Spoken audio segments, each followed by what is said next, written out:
La morale du documentaire de Inoxtag ne me plaît pas. Bonjour à tous, ici Tazio pour l'émission Culture Internet. Aujourd'hui, je vous parle du documentaire qui a remué tout l'internet français ce week-end, l'ascension de l'Everest par Inoxtag, mais surtout de pourquoi il faut arrêter de dire aux gens de stopper les écrans. Cette chronique ne vise pas à critiquer le documentaire d'Inoxtag dans son ensemble, mais je peux vous donner quand même brièvement mon avis. J'ai passé un excellent moment devant et j'ai été impressionné par sa réalisation, son rythme bien maîtrisé et ses plans incroyables en montagne. Il véhicule plusieurs messages, parfois approfondis, comme celui sur le développement personnel, mais parfois moins, notamment en ce qui concerne l'impact écologique et social que j'aurais aimé voir être traité plus longuement. Mais ici, on parle avant tout d'Internet, alors je souhaite explorer l'une des morales du documentaire, l'appel d'Inoxtag à délaisser nos écrans.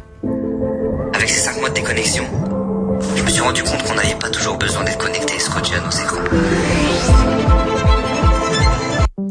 Une séquence qui dure plus longuement, mais qui a suscité beaucoup de réactions ce week-end.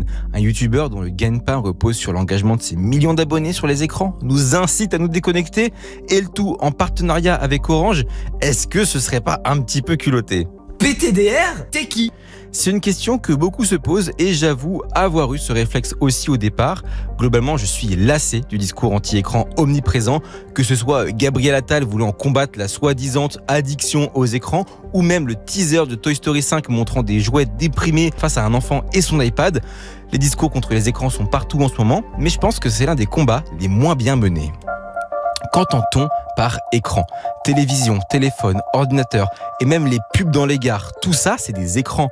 En fait, ce qui me dérange, c'est que le mot écran englobe aujourd'hui trop de choses à la fois. Car au fond, ce qui importe avec les écrans, c'est ce que nous faisons derrière. Jouer, regarder des divertissements ou des documentaires, lire des articles, parler à des amis, écouter de la musique, dessiner, travailler. Toutes ces activités se déroulent maintenant aussi sur des écrans. Du coup, lutter contre les écrans au sens large revient à combattre absolument tout et n'importe quoi. Il a raison, on y va, il a raison !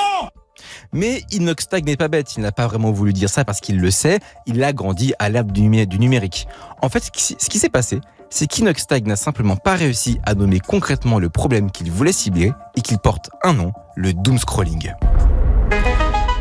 Le doomscrolling, c'est le fait de scroller sans fin sur les réseaux sociaux pendant des heures en étant attiré par un flux infini de contenu qui stimule notre cerveau à chaque nouvelle publication.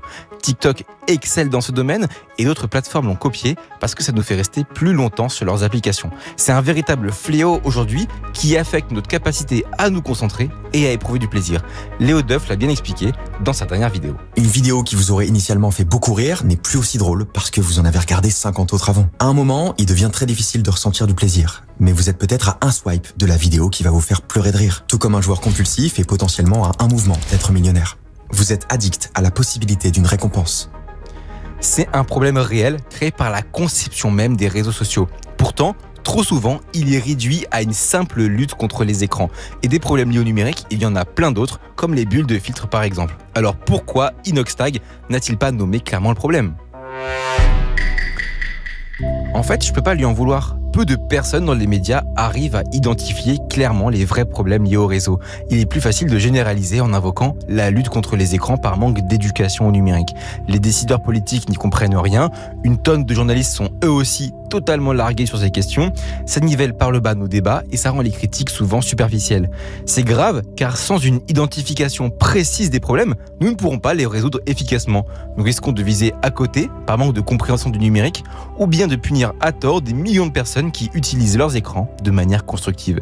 Finalement, ce dont nous avons besoin, c'est d'une approche plus éclairée. Ben ouais, logique. En conclusion, cette erreur ne relève pas d'Inoxtag, mais d'un système qui diabolise notre relation avec le monde du numérique, faute de compréhension véritable. D'ailleurs, les jeunes qui ont grandi avec le numérique ne se posent pas non plus de ces questions, faute d'une éducation adéquate par une école et des parents eux-mêmes largués sur ces sujets. Mon message est donc clair, pour changer notre rapport aux écrans, comprenons ce qui se passe derrière.